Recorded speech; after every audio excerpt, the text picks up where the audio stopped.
आपने आज सुबह के प्रवचन में बोला है कि बाप और गुरु एक होता है, तो जैसे बाप को बदलना नहीं जाता ऐसे गुरु को भी नहीं बदलना चाहिए। भगवान हम श्रावक सभी पीछे कमंडल वाले त्यागी रतियों को गुरुदेव के नाम से ही संबोधित करते हैं, तो क्या यह सही है या गलत है, और गलत है तो गुरु के पास जाने में हमको क्या कहना चाहिए? बहुत अच्छा। यह प्रश्न ब्रह्मदेव सूर्य में द्रव्य संग्रह की टीका में उठाया गया।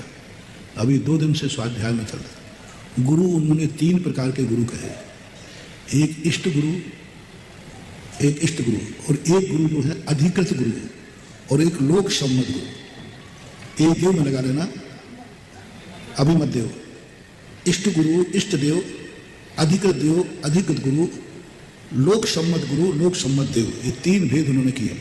आपका गुरु का प्रश्न है, तो लोक सम्मत गुरु जिन्हें सारे जगत गुरु मानता है, सारा 3 लोग जिनको साधु कहता है, नमो लोए सब, नमो आयरियानम, नमो वज्झा, ये 3 हैं। ये तीनों अपने जैन समाज में मान्य है कि नहीं? मान्य है। अपन नमोकार मंत्री पढ़ते हैं, तो ये तीनों गुरु सारे जगत के गुरु हैं। इनको तो गुरु मानना ही है। क्या कहा? इनको तो गुरु। अब दूसरा अधिकृत गुरु। अधिकृत गुरु वो कहलाते हैं जैसे किसी पद पर विशेष रूप से गुरु बना दिए जाते हैं। जैसे अपन माने साधुओं में से ही किसी को आचार्य बना दिया जाता है कि नहीं? शादियों में से किसी को उपाध्याय बना दिया जाता है कि नहीं? शादियों में ही किसी को निर्यापक बना दिया जाता है कि नहीं? अधिकृत, जिनको साधुओं में से ही चुन करके कुछ अधिकार अलग से दे दिए जाए, वे कौन से गुरु हैं? अधिकृत गुरु।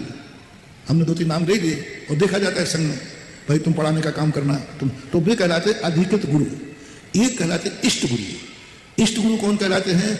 जिनसे तुम्हें शिक्षा मिली हो, जिनसे तुमने दीक्षा ली हो, जिनसे तुमने व्रत लिया हो, नियम लिया हो, वो कहलाते हैं इष्ट गुरु। अब सब आ गया भैया कि नहीं? हाँ, इष्ट गुरु जरूर बनाना पड़ेगा। जैसे मान लो हमें दे दीजिए, यदि हम सभी साधुओं को गुरु मानेंगे तो हमें प्रायश्चित कौन देगा? हमें उनमें से एक को मानना पड़ेगा कि नहीं? इष्ट गुरु, जिससे हम अपना आज्ञा ले सकें, हम प्रायश्चित ले सकें। तो दीक्षा दाय का गुरु। इष्ट गुरु कौन होता है? जो दीक्षा देता है। वो कौन सा गुरु है? इष्ट गुरु। हमें आज्ञा किससे लेना पड़ेगी? आज्ञा किसकी मानना पड़ेगी? प्रायश्चित किससे लेना पड़ेगा? सबसे ले सकते हैं क्या? व्यवस्था नहीं बनेगी। ये 3 भेद करके आप किस दृष्टि से गुरु पूछ रहे हैं? लोक सम्मत गुरु हैं तो पीछे कमंड वाले तुमको लाखों प्रणाम।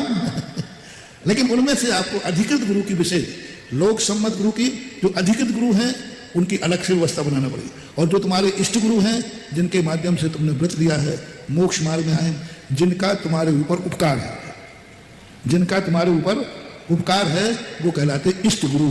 ऐसे 3 गुरु की व्यवस्था द्रव्य संग्रहकार ब्रह्मदेव सूर्य ने की है। वही सब मानते हैं और वही व्यवस्था आज हमारी समाज में चल रही है। ऐसा। और अब हमारे जो बाहर से हम, क्योंकि इंदौर मेहमान है, हमारे मेजबान जो पधारे हुए हैं, रूपेश जी जैन डबरा से हैं, वे तैयार रहेंगे। और उसके बाद में हमारी ब्रह्मचारी बहनें